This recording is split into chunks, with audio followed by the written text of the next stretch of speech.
In a parish that I once served in, there was a food pantry, and I happened to be helping with the food pantry that day, packing boxes and bags for those who would come that day to receive their supply of food.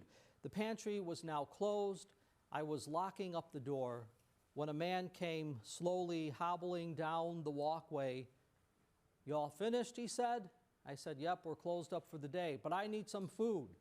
"Well, can you please come back tomorrow? It's locked up, we're done, and I'm on my way elsewhere." "No, I need some food now," he said.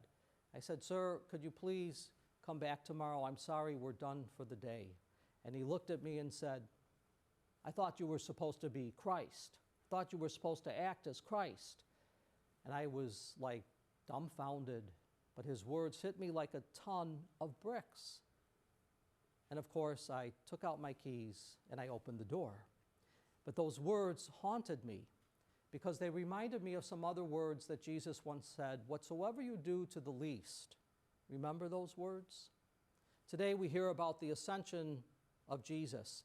It's not some big being taken up into the clouds, but rather Jesus speaks to the disciples and he says this, "I am with you always to the end of the ages." How is Jesus with us now and always? Well, one of the things that we must think about and remember is that Jesus is always with us in the needy and the poor.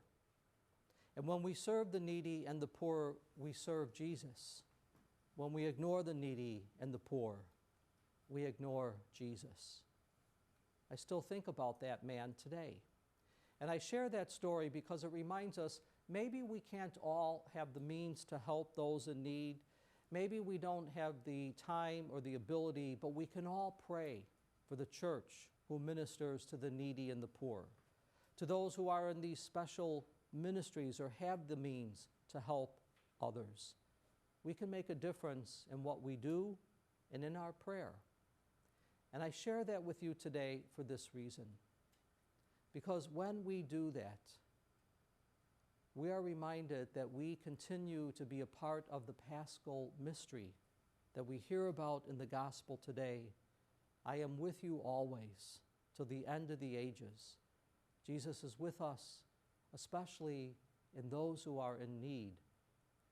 And when we help one another, we continue to manifest for each other the promise of Jesus, the risen Lord.